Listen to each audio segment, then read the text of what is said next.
To teach from the topic today, apply pressure.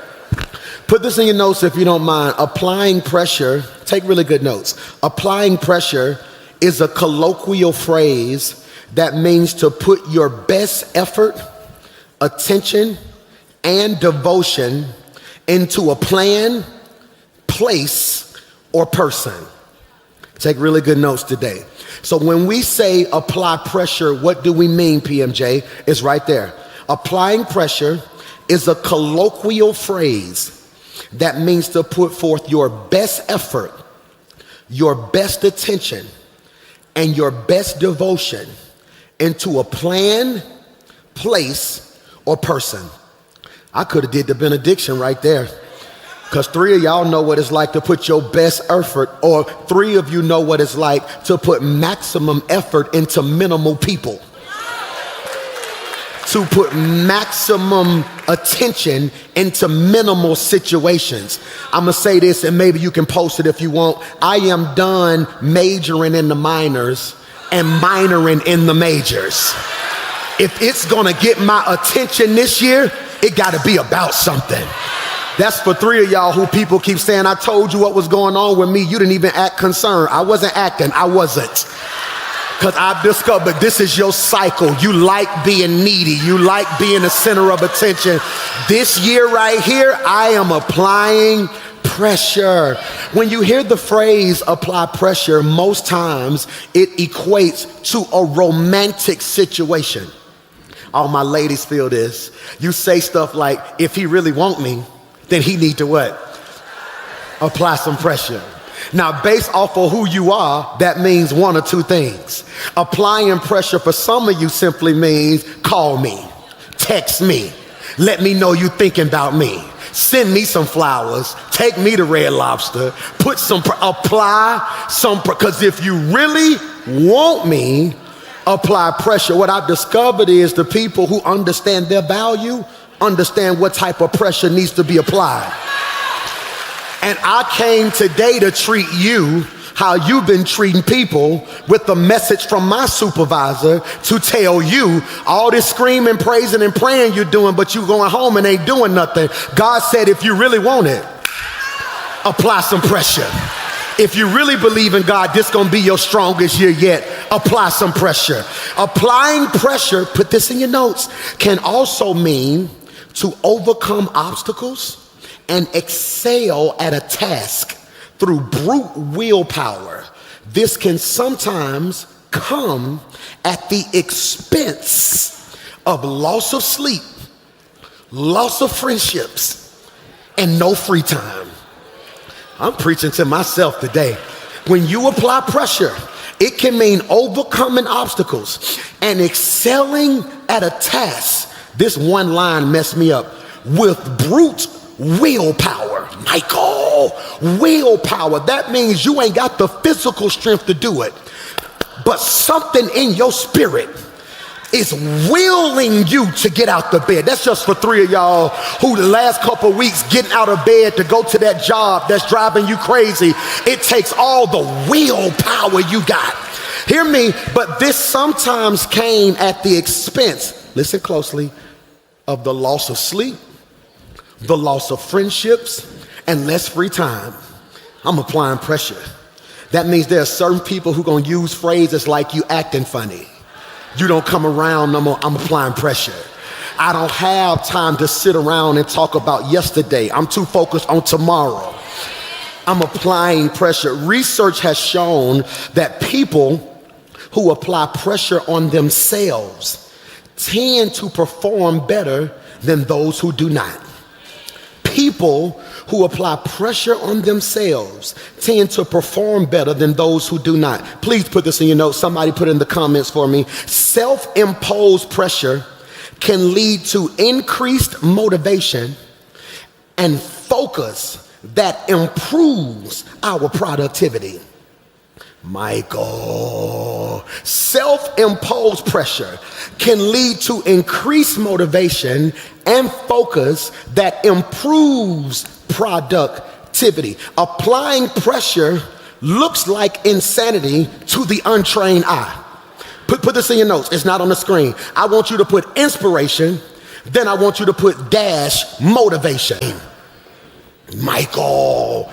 Inspiration, motivation. I am inspired by something I see on the outside. I am motivated by something pushing me on the inside.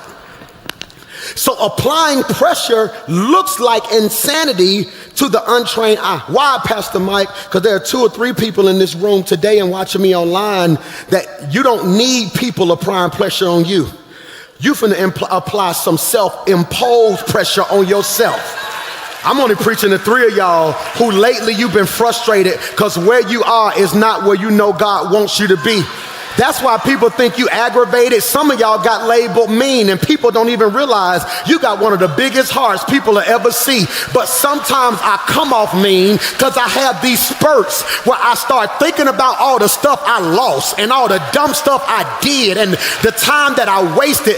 Then I get anxiety because I feel like if I made all them mistakes then, do I have enough time to fix it later? So then I get in a rush and get in a hurry and get irritated. But God said, I ain't got to act funny with nobody. I don't even have to explain myself. This year right here, it's an inside job.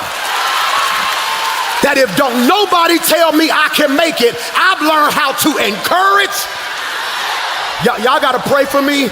I'm on tour, right? So I've been in all these cities, and I never thought another city would like me. I'm Birmingham, blue and true. So in my head, ain't no city like Birmingham. I go to Nashville, people like me. Go to this city, people like me. But it's something crazy happening. Every city I go to, I just walk out. Then out of nowhere, you just hear all these people say, Michael.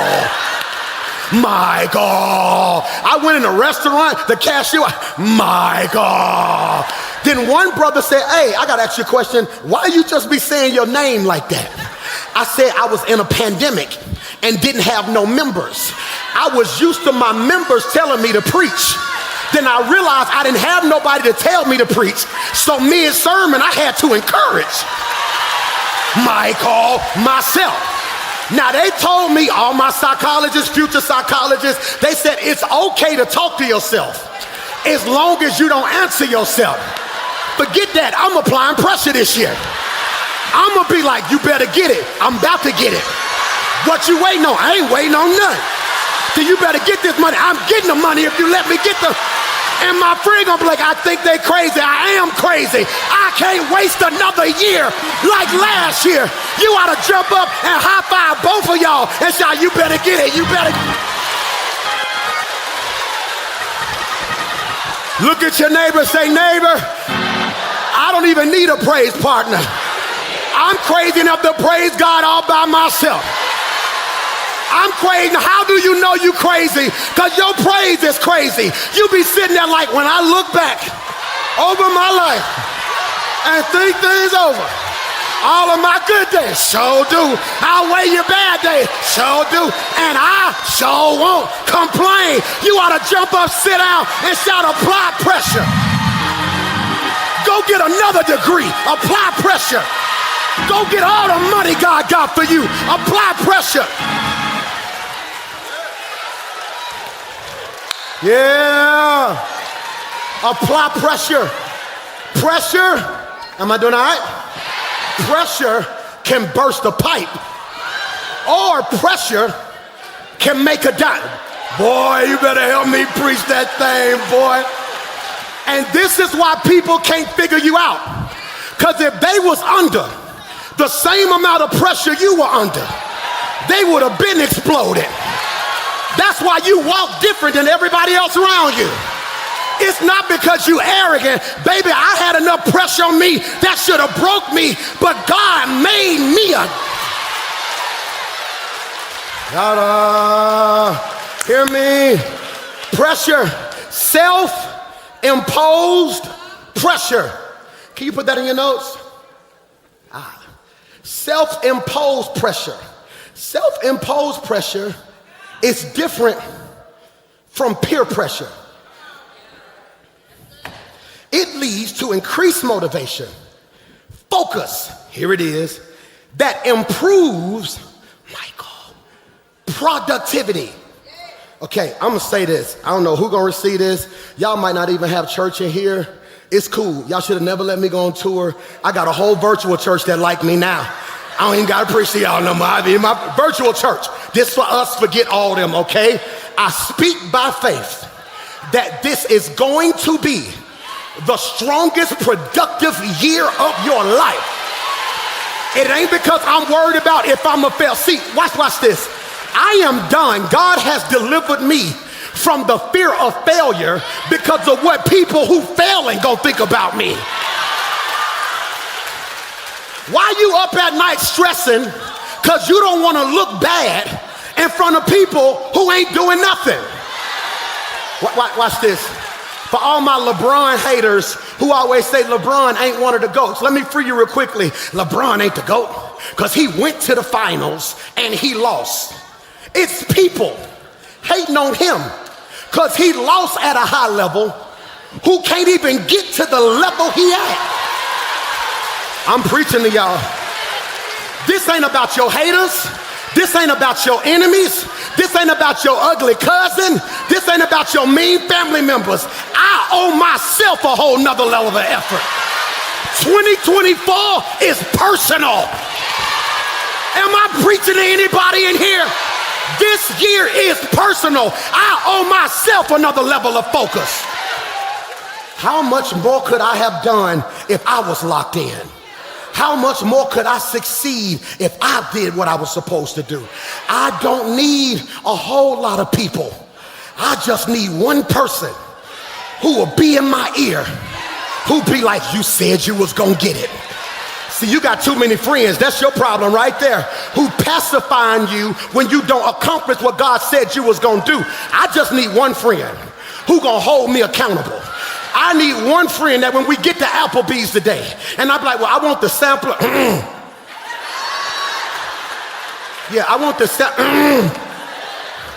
I want the salad. I want the salad. Yes, because remember, you know we going to the beach in July, and if we gonna go to the beach, go on lock in. Because I ain't finna go to the beach, then hear you for 3 days talking about something, well, I can't wait, no, what you gonna do? I need somebody who gonna say, now you said you weren't going back to them. You said it was over. You said it was over. You forgot your location was on. Where you at? Where you at? Where you at? You left your location on. I need one friend who gonna pull up outside. Come outside. No, that ain't nothing but a cycle. You doing too much. You ain't doing enough. Somebody shout pressure. But it's critical. My challenge, my pastoral challenge to my church, and when I say my church, I don't say that possessively, I say that protectively. My pastoral challenge to you this year is to shift you from handling pressure to applying pressure. It's critical, ain't it? Handling pressure to applying pressure. Wow. And in Mark chapter 10, I see the story of Bar-timaeus.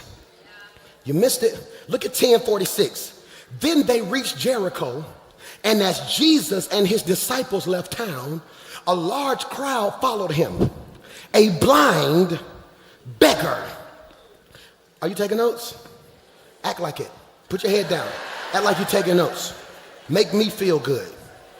Make me feel, seriously. Everybody act like you're taking notes, okay? Wait, stop. Look at me. Let's practice, okay? Because, no, we got to practice, okay? Put this in your notes. There, look at God, right there. Right there. Let's try it again, okay? Mark chapter 10, they reached Jericho, and as Jesus and his disciples left town, a large crowd followed him. Now, put this in your notes. There it is. Put it in your notes, Xander. Check your notes when we get home, okay? I want you to underline blind beggar. Oh my God. Blind beggar. I need you to underline that. Now, I need you to put a pen in it because in 12 minutes I'm going to preach it. But you can't forget it. I preach in a hermeneutical loop. Meaning that if you miss this part, you'll miss the end part, it won't make sense. I need you to remember he's a blind beggar, okay? Remember he's a what? What's his name? Bar-timaeus. What's his adjective? I'm finna run. What's his name? What's his adjective? Ain't it crazy how every time people describe you, they gotta remind people of your deficiency? If the only way you can describe me is by telling people what my issue is, that shows me that we really not what I thought we. Put this in your notes. In the New Testament, you're known for your issue. In the Old Testament, you're known for your gift. That's crazy. Joseph is in jail in the Old Testament. Joseph is in jail, and the scripture says, listen closely, he's in jail with a cupbearer and a baker. That's good. It does not tell me what his issue is. It don't say he in jail with a murderer and a thief. It says he's in jail with a cupbearer, Michael, and a baker. I'm finna run. Because they were trying to let you know you can be gifted and still be trapped. That's why y'all don't want to have church with me right there. Because half the church in the witness protection program, and you put on your Sunday clothes and you come in here like you got it all together, and you think just because you anointed that exempts you from some trouble. But it's two of us who can be like, forget all y'all, I'm gifted and twisted at sometimes. I'm anointed, but if you catch me on the wrong day, I can be a hot mess. Am I preaching to anybody? Being anointed, being gifted, and being favored don't exempt you from trials. As anointed as I am, I wrestle with anxiety. As anointed as I am, even on tour, I find moments where I have to talk myself out of closing up because I'm not really a crowd person. Those who know me will tell you I'm very introverted. It's almost like two people. Pastor Mike is extroverted, but Michael is very introverted.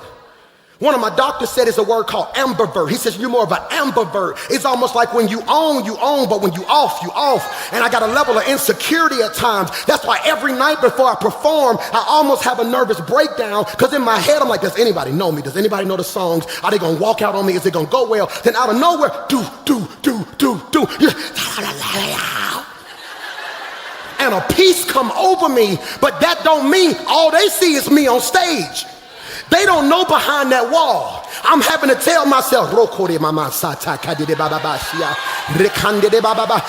being anointed don't mean you don't go through nothing. Being anointed means you go through what people go through. You just don't come out how they come out. I wish I had 5 survivors who can say, as anointed as I am, I done been broke like you, half crazy like you, stressed out like you. Well, how you still standing? Because I'm anointed. Watch this. They reach Jericho, and Jesus and his disciples left town. Watch this. But a large crowd followed them. A blind beggar. Did you put that in your notes? A blind beggar named Bar-timaeus, son of Timaeus, was sitting by the roadside. All right, this is critical. So what does that mean? He's a beggar. It's Passover season. Ooh, I wish I had a Baptist church today, because it's just certain words you can say in a Baptist church that'll tear church up. It's Passover season, right? And so Bar-timaeus is a beggar. He knew that Christians would have to pass through Jericho. Bar-timaeus went to Jericho because he knew the Christians would have to pass through Jericho. And Christians were more apt to give to beggars than people who weren't kind. So even though he blind and he broke, he had enough sense to get in the right position. Y'all do not hear me. Y'all don't hear me. You wanna know why some of y'all gonna miss your blessing? Because you think if you ain't driving, you ain't going. I'm gonna say it again. Some of y'all gonna miss your blessing because you got a mindset that if I ain't driving, I ain't going. Okay, I was at a record label, so all these record labels trying to sign you, Pastor, right? The last album we did, I've been doing all this stuff independent to the point now where all the labels, it's getting crazy. We go to Nashville, labels say stop by the label. We go to the label, they got LED walls. My picture on them looking like this. Welcome, Pastor Mike Jr. All the people, it's like they briefed everybody. I walk in the room, hey, Pastor Mike, oh, I love, they bringing out songs, don't nobody even, I remember Blessed, like you don't remember Blessed. And they shaking my hand, they got t-shirts, they, oh man, you're a top priority. Oh, we're gonna do this with you, Coca-Cola. And they rolling out the red carpet, right? And I'm fired up. I'm walking through like, oh my goodness, oh wow.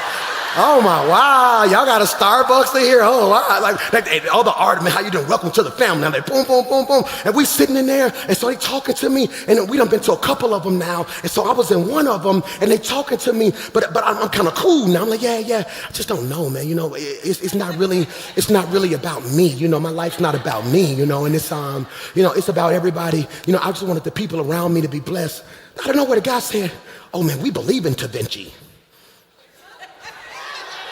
And I look at Da Vinci, and Da Vinci said, oh yeah, we believe in Da Vinci. Da Vinci, yeah, we love the whole black sheep. We like the black sheep family, and we believe in Da Vinci. Oh, Da Vinci, that song you have was absolutely incredible. And I'm just sitting there, I'm just looking, then I'm just sitting there looking, so they hit me back, hey, we just saw the release, him and Da Vinci and Just Cordell did. Man, we could do wonders with that in our system.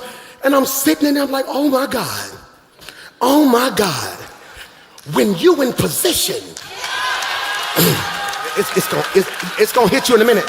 When you in position, some of y'all gonna miss your blessing, because sometimes the favor is tied to proximity. I'm finna preach if you receive it. I'm finna preach if you receive it. When we get to Orlando in the tour, Terrell says, if you got some time, we can go to Disney World. They're gonna show you around and do everything. I said, man, I can't afford that on this trip. This is a business trip. He said, no, I know the person up there. They told me that if you wanna come, they're just gonna do X, Y, Z, X, Y, Z. See, that wasn't my favor. That was his favor. Because in a real relationship, proximity means there's gonna be times when I open the door. But then it's gonna be times when you open the door. But if you too prideful and out of position, you're gonna miss the season where a door could have been open for you. Because position.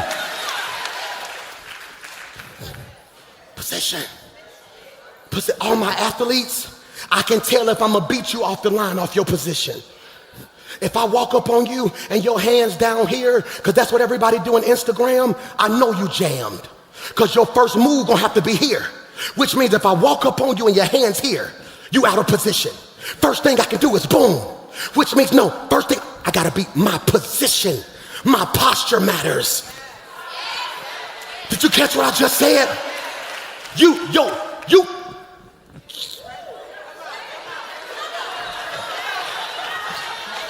You wanna know what really grinds my gears? What really grinds my gears is that you still keep missing and falling for the same trick. God be blessing. You in position. He sends a distraction, the devil. You get out of position to go tell somebody about themselves. Don't realize the devil knew he couldn't stop you. He just needed to pull you. I ain't got but 20 minutes. Listen to me. I don't care what's going on in your family. Don't get out of position. Yeah. It's something God finna do through you for your whole bloodline. You felt that. You can't get out of position. We were in one city, and the way the church was set up, every time we walked out our dressing room, the door would lock. I would go take a picture, come back, boom, we locked out. Stand in the hallway the whole time, waiting on the janitor guy to come back and open the door. Finally, we got smart. You got to be from Ansley, West End, or the East Side to catch this. We said, no, we're not going to keep waiting on him. Just put something in position. If you put something in position, the door can't lock. You think God blessed you for you to get through the door and leave everybody else behind you? People would treat you better if they knew God blessed you so you could stay in position so it wouldn't lock up for nobody else. I'm not preaching to everybody, only 3 door stoppers who can be like, nah, I'm staying in position so everything connected to me can be what God. Look at this. He positioned himself for a blessing. So I want you to put this in your notes. I've said it once, but I want to put a twist on it. It's the principle of the place. Now listen to me when I say this. My well-being and welfare is not just determined by who I am, but equally impacted by where I am. It's the principle of the place. My well-being and my welfare is not just determined by who I am. It is equally impacted by where I am. You get two kids, place them in two different environments. They will become two different people based off of the environment. That's why I work as hard as I do. That's why I partner with our mayor to make sure we provide scholarships for every school, for student we can in the inner school system, Birmingham school system, because it makes no sense. Because my boys go to a Hoover school system, because of where they're positioned, they get more opportunities.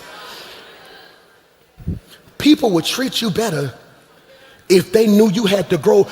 Say that better. People would treat you better if they knew you were a rose that grew out of concrete. I'm talking if you receive that.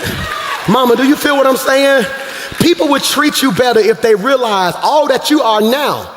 You don't have a clue what I could have been if I didn't have to fight through my environment. I'm preaching to some of y'all. Hear me when I say this. Who you are is enhanced or damaged by the place. You catch that? You catch that?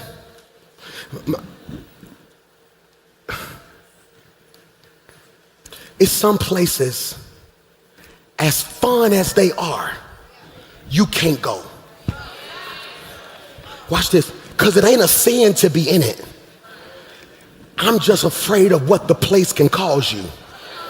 I'm preaching whether y'all receive it or not.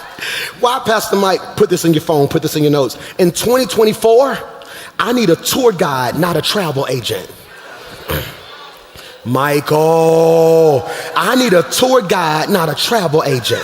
See, a travel agent books you a flight and books you a trip to a place they don't plan on coming with you. A tour guide is in the jungle with you, like, keep your hands in the gate. No, that's a tiger right there. He will eat you. Stop playing with me. No, come back in the boat. Don't touch that leaf. That's poisonous. See, many of us keep failing because we didn't have people in our life who would go through it with us. Oh my God. And when we don't apply pressure appropriately, we believe that dead places can bring life. What I'm telling you is, you got to apply pressure. If you don't, you're going to keep trying to get something out of a dead situation. It's applying pressure. It's applying pressure. T, come here, T. It's applying pressure. Life hit T, boom, he collapsed. Boom, T collapsed. Do I got a nurse in here? Is there a nurse anywhere? I got a nurse. You a nurse, baby girl? You don't mind helping me? Can you come help me? Will you help? Come on, girl. Come, I need a nurse. Girl, he collapsed. She coming right there, mama. She collapsed. Help her. He collapsed. Girl, come on, help him. Help him. Girl. Oh Lord. He collapsed. You're a nurse, right? You sure you're a nurse? You're a nurse. Okay, come. Oh Lord. Okay, you sure you're a nurse? Okay. You're not pretending to be a nurse. You qualified to handle these situations. You qualified and licensed. You better stop letting people who pretended to be your man act like your man. Pretended to be a friend, act like your friend. I don't need just anybody. The question I'm asking this year is, are you qualified and you're licensed? Do you know? So, okay, he collapsed. I gotta apply CPR. Wait, okay, so wait, what I need to do? Okay. We gotta make sure that we don't press too hard up here. We don't want to crush. I don't want to press too hard where? Not up here, because we don't want to crush up here. So we gotta get right here and not so I have to apply pressure to the right area. Because if I apply pressure to the wrong place, I'ma break something that wasn't even broken. That's why some of y'all frustrated, because you got people applying pressure to areas of your life that wasn't even broken in the first place. If you don't do nothing else for me this year, if you gonna help me in this. I got that. Look at your neighbor and shout, apply pressure. Okay, wait, so how my hands need to be? Okay, so help me. Does that matter? It matters.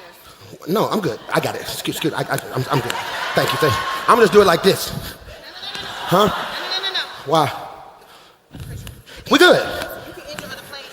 How my hands need to be? They need to be together. Because remember, this is going to support it.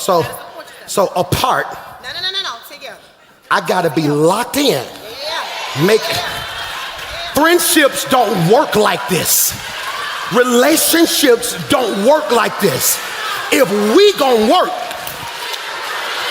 we gotta be locked in. I don't know who you sitting next to, but grab your neighbor and shout, lock in. I need you to grab your person, tell them lock in.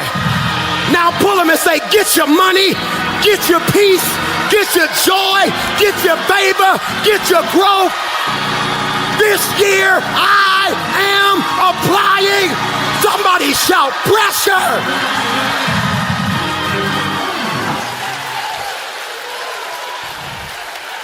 Lock in. Let me free you. All my couples, y'all gonna have to have a hard conversation today. What we doing? Because I can't be locked and you ain't locked. If I'm saying I'm saving money and you spending money, eventually you gonna run out. Then I'm gonna have to take what I was saving to fix yours. But if I say no, then you're gonna treat me like I'm not worth nothing. So let's go ahead and have a conversation right now. Are we in? Oh my God, are we locked in? Look at your neighbor and tell him, neighbor, I'm trying to be churchy, but I'm just a little bit too ratchet. So tell him from Ratchet chapter 2 verse 3, if I'm locked in, ain't no switching up. I'm sorry. Pray for me. I'm sorry. I wish I had 1,000 people in the church and 1,000 people online who would just jump up, shout, type, pressure. Oh, I gotta get out of here. All right, so apply pressure to the right place. Right place, right? Because I don't want to break his ribs. Okay, show me. I got a question. Last service, the girl told me to do this. You can do It's this. 2 methods. But make sure you work together. It is 2 methods, which means 2 strategies. One season you may be here. One season you may be, whether you here or here. Both of them require you being. Am I preaching? Act like it then. Rock City ain't got no love for Pastor Mike. Rock City ain't got no love for Pastor Mike. Let it be known then. Look, so you gotta be. I felt like death row for a quick second.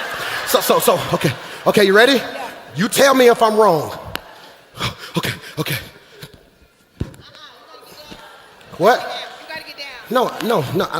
What? I can do it from right here. No, you gotta come down. In order to properly apply pressure, I can't be afraid. Father, I stretch my hand. See, how you gonna apply pressure but you afraid to get in God's presence? I'm so tired of begging Christians who ain't got a prayer life, ain't got a worship life. If you want it, apply. Okay. Where I need to be? Right here? Right here? In between his lungs? You cannot push on his sternum. Sternum, okay. His sternum, but you need to come Right down. here. How many? You wanna do 2? You gonna sing.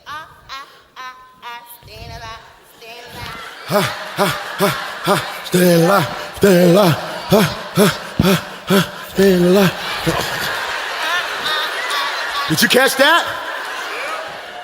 Don't think everything you do is a party. No, because while you kicking it, he on the verge of losing it. That's why certain people gonna respect you later, because they gonna realize I couldn't kick it with you now because I was trying to kick something. If you let me make it, I'll be able to come back. I'm getting tired. Yes, I need to tap in. You gonna tap in for me? Okay, so what I need to do, keep going. You can swing when we switch. Ready? Ready? One.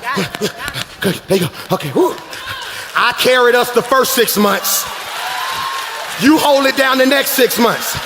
Okay, all right, I'm ready, boom. I paid the bills this month, boom. You get the bills next month. See, you got too many parasites in your life who all they do is take. Look at your neighbor and tell them you ain't gotta shout right here. I brought enough praise for everybody in my section, because when I apply pressure, dead stuff gotta get back up again. I'm giving you 30 seconds. I need you to shout like your money coming back, like your peace coming back, like your joy coming back, like your fire coming back. Slap your neighbor high five and shout, it's coming back.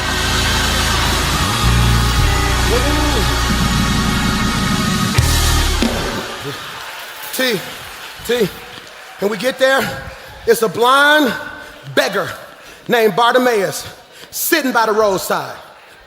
When he heard that Jesus was passing by. Wait, he on the side of the road, and he heard. His eyes don't work, Michael, but his ears work. Boy, I'm in my bag today, bro. His eyes don't work, but his ears work. You so busy crying about what don't work, when if you would just lock in on what does work. Michael, look at this. His ears work, and he hears something. The Bible don't tell me what he heard. What do Jesus passing by sound like? Is it his footsteps? Whoosh, whoosh. Or did out of nowhere the conversation around him change? Where we going to eat? So-and-so. Girl, I can't believe she wore that. Oh, it's going down in Nazareth. Is that Jesus? Jesus. You know the one who was healing the girl. Remember the girl who was sick? And that's the one that brought Lazarus out the grave. Jesus, he opened blind eyes. He healed the sick. That's why hang around me long enough, my conversation gonna motivate you. No, I don't spend time talking about people. I spend time talking about what God can do through people. Oh, I'm preaching to 3 of y'all. The text says, when he heard, that means Jesus, he missed this moment. Jesus, gone. He heard Jesus passing by. He began to shout, Jesus, Son of David, have mercy on me. I want to pause and parenthetically digress. Everybody's calling Jesus' name. So he had to take his praise to another level, which lets me know, put this in your notes, he is an educated praiser. Because everybody said Jesus. On the count of 3, say Jesus. Ready, go. Jesus, Son of David. Y'all missed it. Everybody's calling him Jesus. He says, I'm gonna call you Son of David. What does that mean, Pastor Mike? Son of David was his messianic title. Don't be scared of that word, messianic, root word, Messiah. That's what the people who called him Son of David knew who he really was. I'm not just calling you Jesus, what your mama called you. I'm calling you the one who's gonna die. Go to the grave, take the keys back, but you don't stay dead. You get back up with all power in your hand. Now look at this, I need you to catch this. Verse 47 calls him Jesus of Nazareth. Michael, Jesus of Nazareth. Why did he do that? Baby boy, because Jesus was a common name. Everything about Jesus' life was made common to prove to you that God can do uncommon stuff through common people. He wasn't born in a hospital. He was born out back with animals. He wasn't raised rich. He was raised poor. His name is Jesus. That's the most common name in that time. Every city had 3 or 4 Jesuses, which is why they called him Jesus of Nazareth, because people had his name but couldn't do what he did. You can dress like me, talk like me, walk like me, swag like me, look like me, but if you ain't got the oil, it's not gonna work. He shout, Jesus, Son of David, have mercy on me. do you hear that? Do you hear that? Son of David, Uh-oh. You hear that? Son of David. You hear that because ain't nobody else talking. Look at your neighbor and tell him what you're gonna do when you leave here. Tell him real quick, tell him, come on, tell him something. Tell your neighbor something. Do you see that? You see that? You can barely hear him now, right? Y'all give me 1 second. Many of you keep feeling inadequate because you got people in your life who making noise when you trying to make a sound. And noisy people drown out what you're trying to accomplish. People around him, I gotta go. I gotta go. People around him, hey, shh, be quiet. That's what the scripture says. It's on the screen. Hey, shh. Hey, come on. Hey, come on. Be quiet now. Hey. Verse 48 says they were sternly telling him to be quiet. Shut up. You are embarrassing us. Shut up. But the people telling him to shut up got what he want. He blind, they can see. You better stop letting people tell you to stop wanting what you want. You already got yours. You should be celebrating with me. And since you won't help me, I'm gonna keep applying pressure. Am I preaching to anybody? Hey, calm down. No, be quiet. Come on. Yeah. Wait. No. Come. Hey. This. Oh my God. Hey, bro. Hey, how y'all doing? We good over here.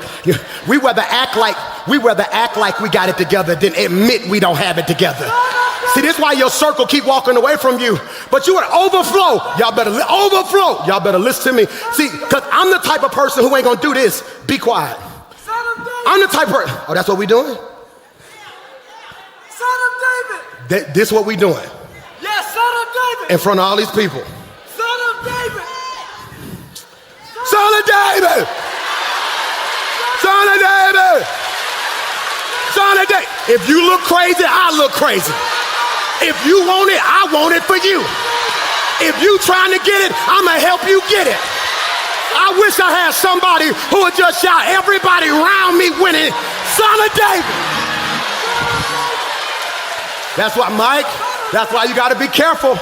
It's 2 types of people in your life. If a fight break out, they gonna ask what happened. I'm not a what happened type person. We'll figure out what happened when we get in the car. If you swing, I swing. I'm the type of friend that'll punch your mama and be like, I thought it was serious, I'm sorry. Look at your neighbor and say, don't mess around and praise around me.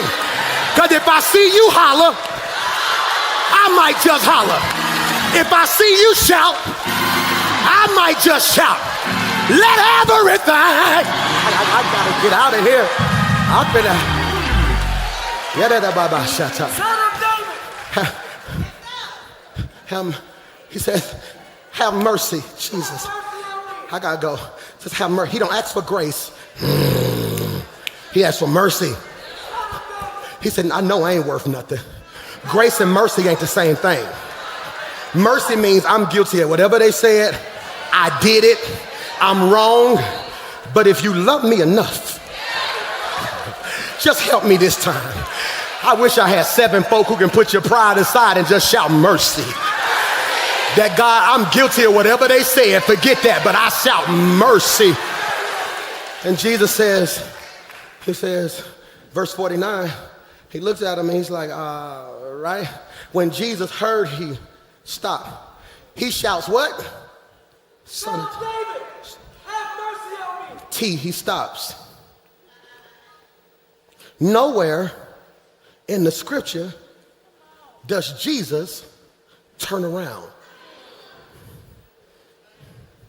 There are other stories that say, and Jesus turned to the woman and said, Jesus walking. He heard it, looks at his crew and says, tell him, come here.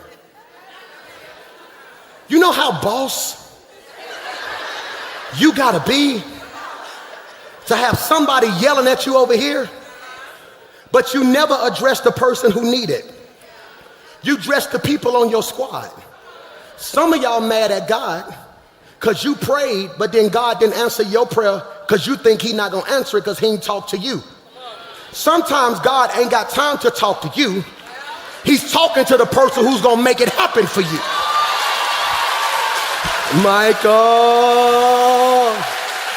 Michael, come here, Xander, come here, hurry up, run. And he looks at him, run. And Jesus is walking, right? He's walking out of nowhere. They walking, and he turns to him and says, hey, go tell him, come here. I need him. And he go. And they run over here, and they tell him, no, look what he says. He says, cheer up. Jesus Christ. You can't go to God angry. He said, I want you to do this. First thing I need you to do is change your posture. I know people been ignoring you. I know folk left you hanging. I'm not them. I'm not gonna bless you because you got an attitude. I'm gonna bless you because your heart showed me you in the right position. He says, it's scripture. Verse 49, he says, come on, he's calling you. Look at verse 50. I need you to catch this. Verse 50, Bar-timaeus threw aside his coat. I'm finna run, forget y'all. Pause, and he jumped up. Go back down. Why did he throw his coat off? Because beggars had to wear sort of like a beggar's garment. So when he threw his coat off, he took off his identity. I'm not coming to you as a beggar. I'm coming to you as I am. When I pray, I don't say, Lord, it's me, Pastor Mike Jr. You think he cared about my title? I don't go to God as a pastor. That's a code. I go to him as Mike and say, God, it's me. Oh my goodness, it's 12 minutes. 12 minutes ago, I told you, don't forget that he's a blind, which made sense now that you see how he wouldn't stop. Because God will use what people labeled you as to train you for the season when God get ready to come. Michael! Look what he says. He threw aside his coat. He jumped up and he came to Jesus. It may take a while, but I'm waiting on you.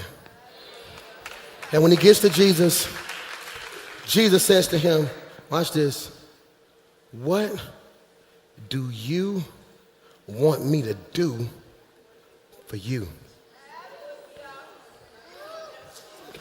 Can I ask you a question? If Jesus asked you right now, what do you want him to do? I would argue 90% of the room wouldn't know what to say. Because half your prayer is materialistic. Michael! Let him ask me, Mike, what you want me to do for you? Cover my babies. If you don't give me another dime, if you don't give me nothing else, everything that's on their heart, God just bless them. I just want to see. So you get to a point where you realize joy for you ain't you doing it. That's for 6 parents who get anxiety every time your child leave the house. Like, God, let them get this safely. Cover them, keep them, bless them, protect them. Let their dreams manifest.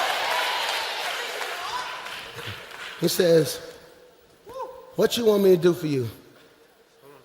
He says, I want to see.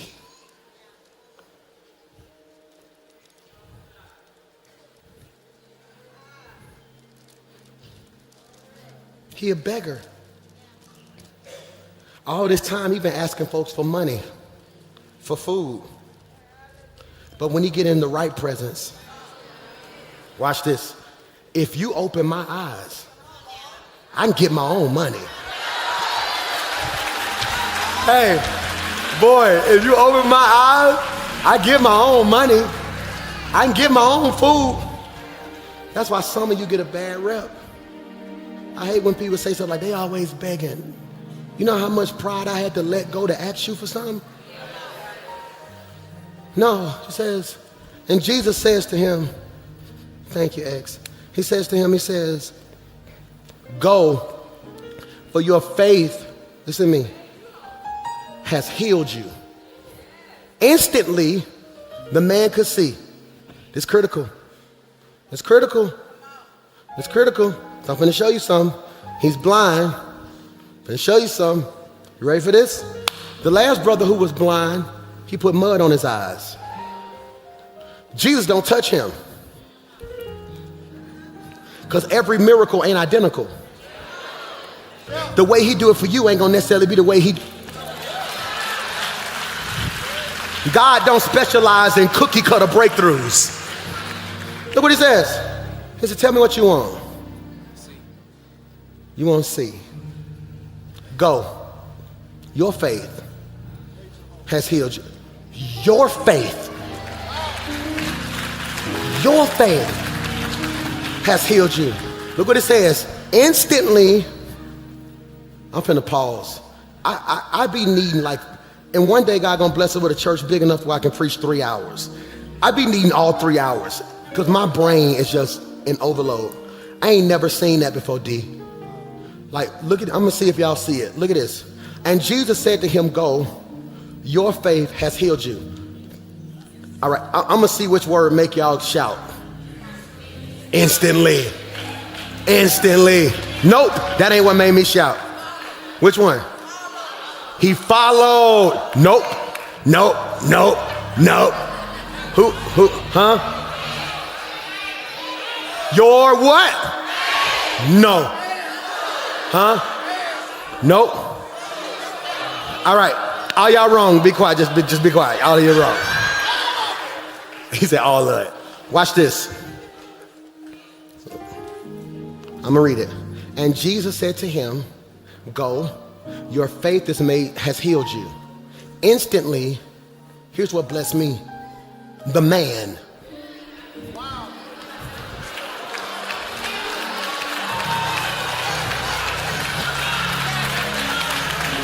Because when we met him, they didn't call him no man.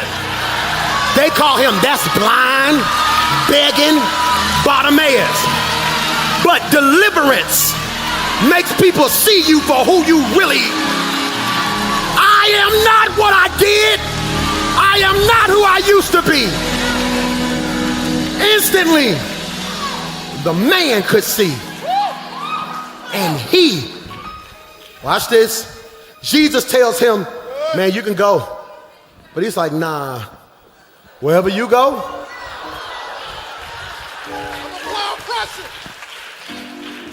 I'm applying. Can I ask you a question? I'm going home on this part. You ready? Close your eyes. What you see? What color is it? It's considered what? Darkness. Open your eyes. You get light. Close your eyes. Darkness. Open your eyes. Light. If he's blind, all this time all he sees is what? Which makes sense when he opens his eyes, he follows.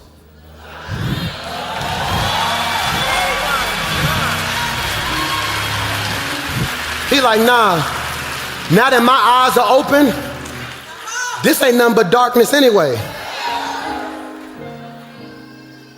I just want to see the light. Every person stand to your feet with me.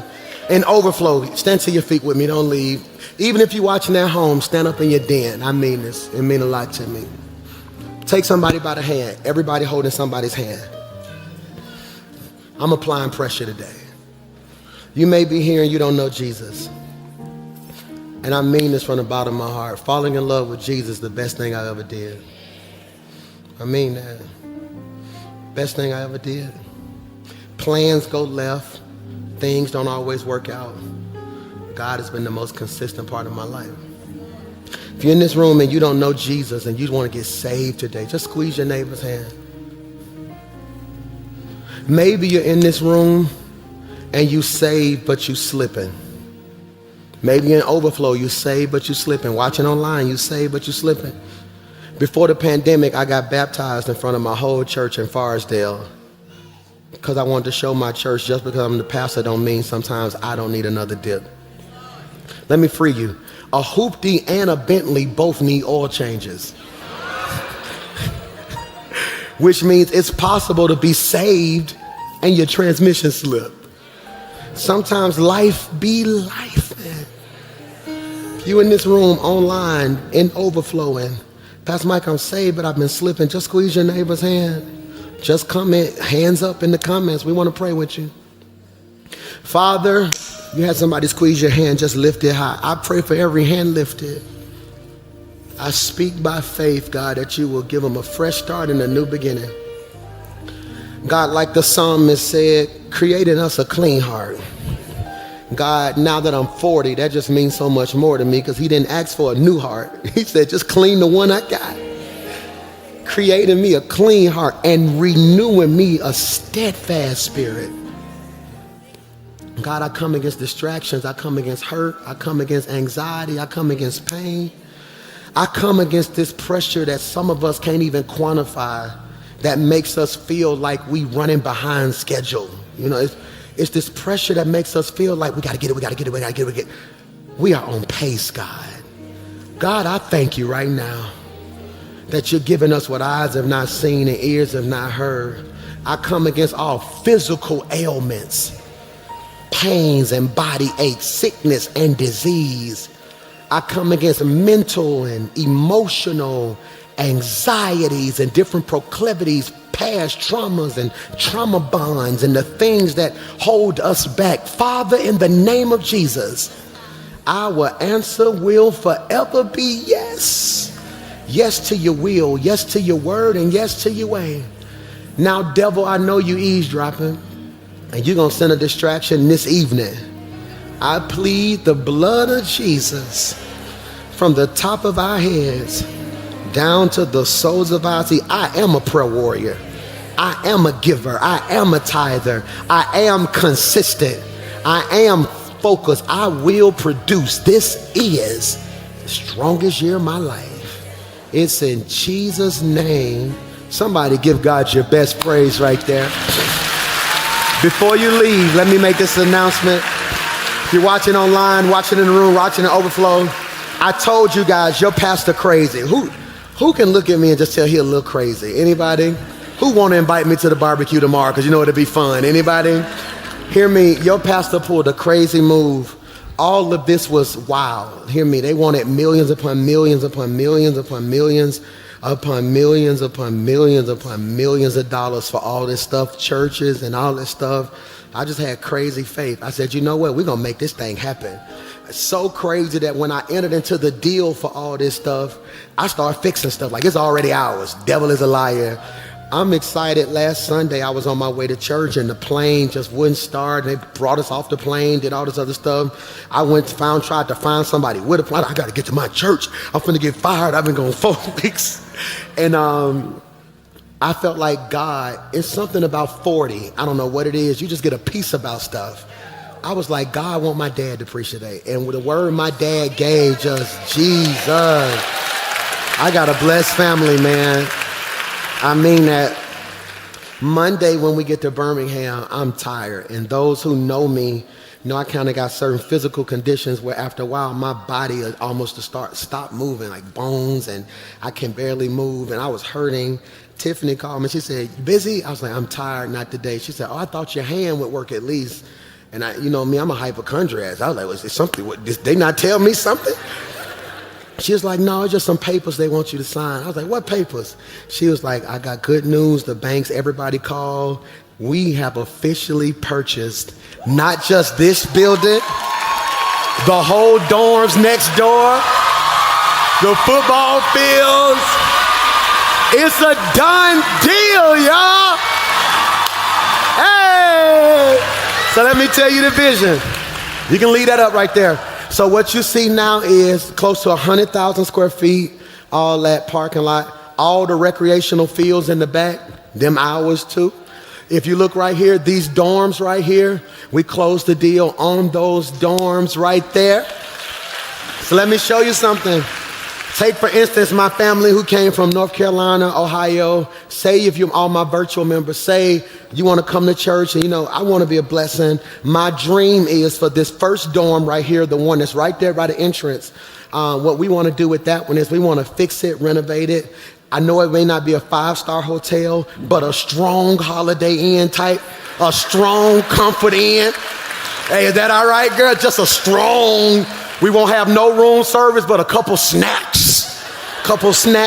So my dream is, this is my dream. We got people who watch from all over the world, and being on tour has gave me a deeper appreciation for the people in other states who call this their church.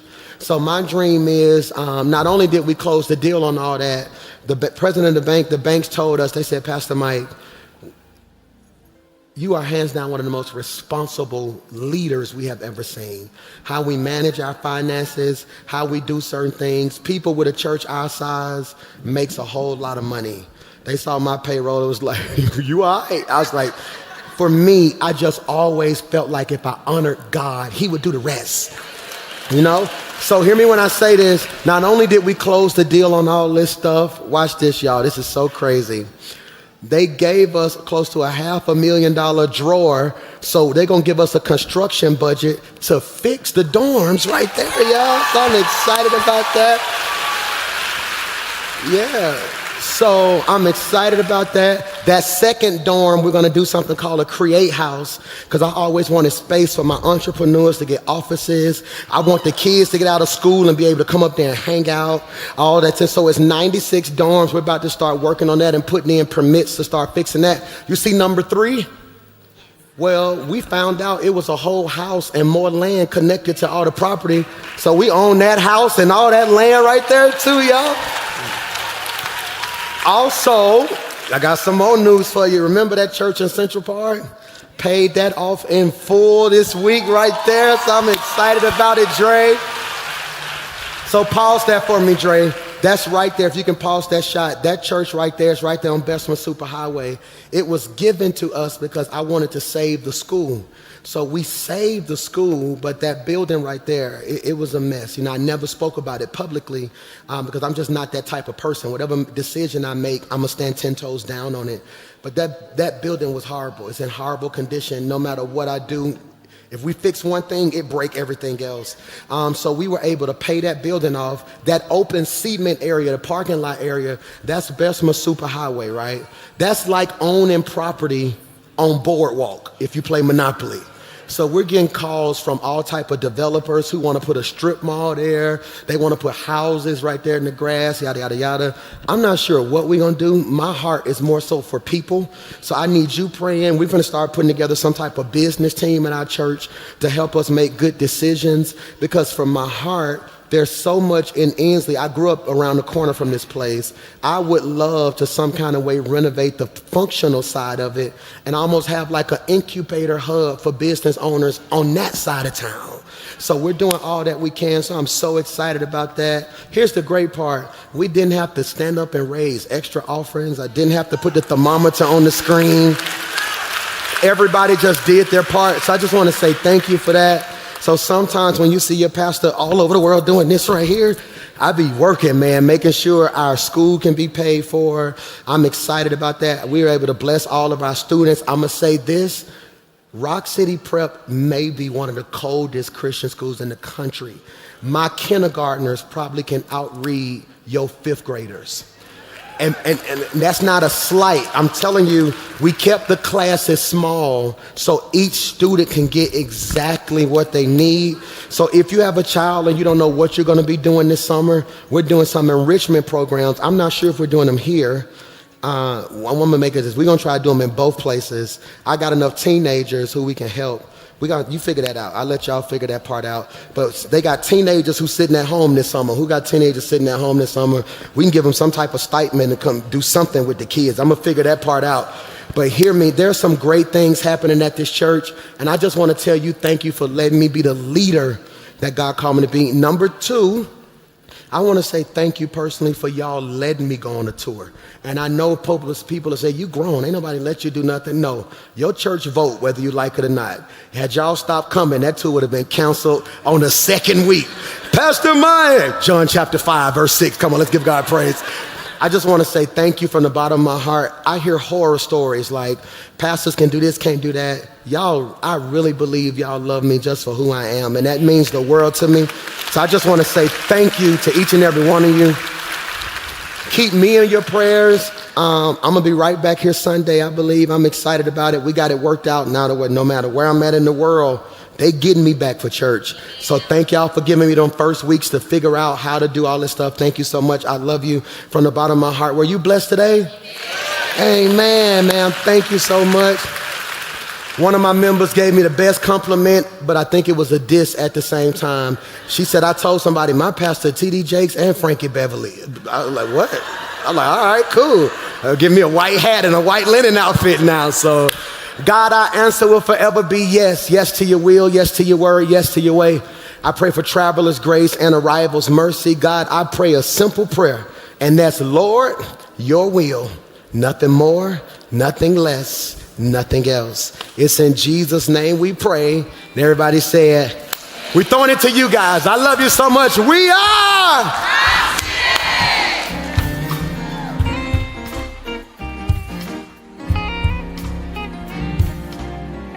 The deal is done. Hallelujah. The Yes, deal is done. We're still celebrating. Done.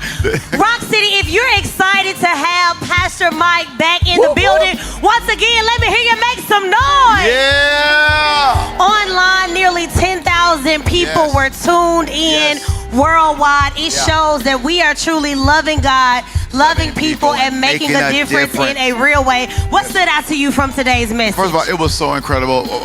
Like everybody else, welcome back, Pastor Mike. But it was the way he talked about the message. And I love the fact he talked about even after he got his sight. Yeah. He still followed Jesus. Yes. And I love the way he broke it down, because he said a lot of times we praying and we're applying pressure when we don't get the blessing. But then once we get the blessing, we stop applying pressure. Yeah. But I love the fact he said, no, listen, even after you get it, you got to do whatever it took to get it, to keep it. And so that was a blessing to me. And the entire service, just the whole energy to see people, the lives that were changed. I still love seeing my teenagers, the young people in the front over there representing for Jesus Christ in a major way as well. Absolutely. Rock City is truly a special place. What we're seeing is that the blessing isn't just on our Valleydale location, but also what he's doing through Rock City Prep. Yeah. We are literally transforming and equipping the next generation. And so don't forget that there is a summer enrichment program that is happening. You should see the information on the screen for more information. Listen, so much coming down the pipeline. We won't host Rockefellers this Monday, but we'll see you the first Monday in June for team night. You can text I serve to 28950. That's I serve to 28950 for more information. Don't forget that Summer Games at Rock City is going down. You can text City Groups to 28950. That's City Groups to 28950. Absolutely. And family, don't forget, we're really excited. Our pastor's still on tour. So if he's coming this weekend, he'll be in South Carolina. So if you want to go to the tour, get your tickets on IGottaWaitTour.com for the rest of the dates. Check out the rest of the dates. And then if you want your merch, you go to therockcity.org. www.therockcity.org. Get your tour merch, I Got Away. And let's continue to keep our pastor lifted. Now, maybe you're watching, you say, you know what? Something happened today. I felt a tug in my spirit. I want to give my life to Christ. I want to be a part of the Rock City family. I believe God is calling Pastor Mike Jr. to be my pastor. Text the word HOME to 28950. That's HOME to 28950. And Pastor talked about the deal is done. The deal is done because you're continuing to be faithful in your giving. He said we ain't have to do no bake sales. We ain't have to put that thermometer where we raising money. It's just because of your generosity. So if you're giving today, how can they do that? You can text I rock the amount to 28950. I rock the amount to 28950. What I appreciate is when you give, you are giving to, through, a vision that God has given our man of God. He's already talked about the dorms and what his vision is there for Central Park and what God is leading him to do there. So this is good ground, y'all. Get some seed in the ground. Mark this day. I believe that today is going to be one of the best days of your life. It's going to be the strongest year of our life. I'm walking in it. We're confessing it. And one of the ways it's going to happen is because we got Devo Energy this week. That's right. Don't forget to log in. We're going to be growing together this week. So Devo Energy, 7:21 a.m. Central Standard Time. Family, we love you. God bless you. Until next time, peace. Man, y'all take us out.